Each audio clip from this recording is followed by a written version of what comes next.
Hi, my name is JCollings, and I am doing my research for political theologies on Catholic social teachings principles of options for the poor.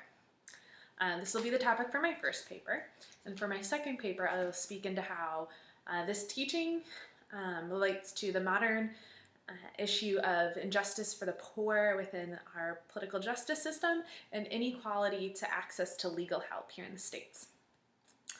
So to begin, I want to explain kind of the process and what I've discovered about my research for options for the poor in regards to Catholic social teaching. So as I begun, it was kind of this very vague topic, and it was kind of difficult to draw any direction. But as I dove into just a few primary sources, I discovered some language and some authors that kept repeating themselves. And I found this one quote that kind of narrowed it down for me. It's from the U.S. Catholic Bishop's Statement in 2002. It was titled, "A Place at the Table, a Catholic Recommitment to Overcome Poverty and to Respect the Dignity of All God's Children." And so the quote is this: "The Catholic way is to recognize the essential role and the complementary responsibilities of families and communities, the market, and the government to work together to overcome poverty and advance human dignity." So this kind of outlined three general categories for my research. The first category, as the quote said, was family and community. So in this research, I kind of drew upon some of the topics we talked on in class about solidarity. So to be able to walk with people, to be able to have relationship and get to know the poor in order to help them come out of poverty, and also subsidiarity. So this concept where we first go to the family and the community for help, and then we go to higher people in the government for more assistance. And then the second area of research I had was the market. So what role does the market play in helping people out of poverty? And most of the research I ran into was anti-capitalist, and some were much more harsh, and some were a little bit just a little critical. And so in general, although there was criticisms towards capitalism, but along in my research I didn't discover too many alternatives to this as well. And then finally, the third area of research was within government. So looking at what type of government is best for lifting people out of poverty, what's going to advantage them or disadvantage them based on things like regulation and programming and social services is the best for creating options for the poor. So after doing my research and getting this this direction with my research, my thesis was formed into this: Catholic social teachings principles on options for the poor can be applied in practice through family and community, the type of market, and the type of government in place. So that should kind of summarize what I just spoke about. And so while these areas may not be a comprehensive list, I was able to take each one of the documents and sources that I found and put it into one of three of these categories. And there was some overlap between the government and the market, because in a lot of ways the government might be regulating the market, but I found enough documents that were distinct enough for each of them to make them each their own category.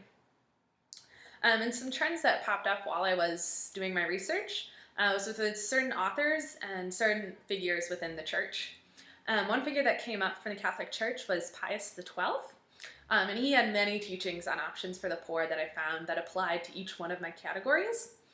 And then also an author, Donald Dorr, who is a more contemporary theologian and priest who's still alive today, and he's written a number of books on different ways to be a part of creating options for the poor and the church's role in that. So for my second paper, like I mentioned, I'm going to be researching how there's inequality for the poor within our justice system here in the States. And so for this, I began my research by kind of drawing on what I thought were the key sources from my first paper to bring them into my second paper. And so I'll be kind of tapping into some of those. But along with that, I began some of my research by looking at some newspapers like the New York Times and seeing kind of what public thought today is on how options for the poor relates to this. And so I did find there's lots of interest in this subject, looking at, are the poor disadvantaged in our legal system? Do they have equal access to legal help? Are they being equally represented? Are they more at risk to be convicted of a crime if they are in poverty? And so I think it's a topic that many people are interested in right now. And I also found that there's a number of different law schools in the states that are already doing some of this work.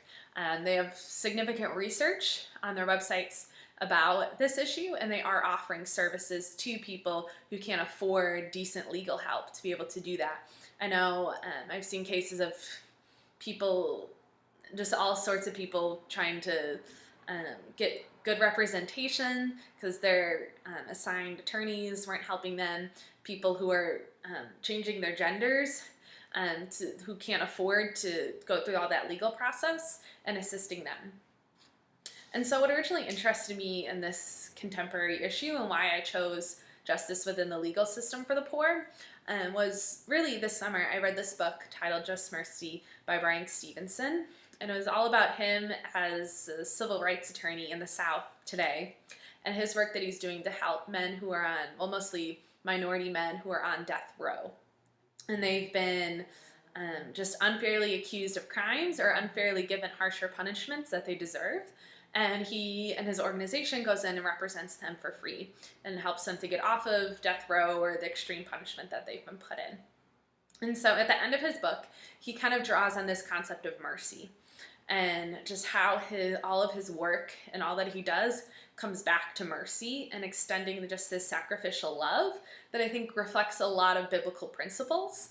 And so I figured it'd be easy to draw this subject into teachings from the church. And it was a topic that I was already interested in and had an introduction to. And so for my second paper, I haven't formulated my exact thesis yet as I'm developing more of my research. But I think it'll become clearer as I dig a little bit more in, and as it speaks into a little bit more of what direction I can take.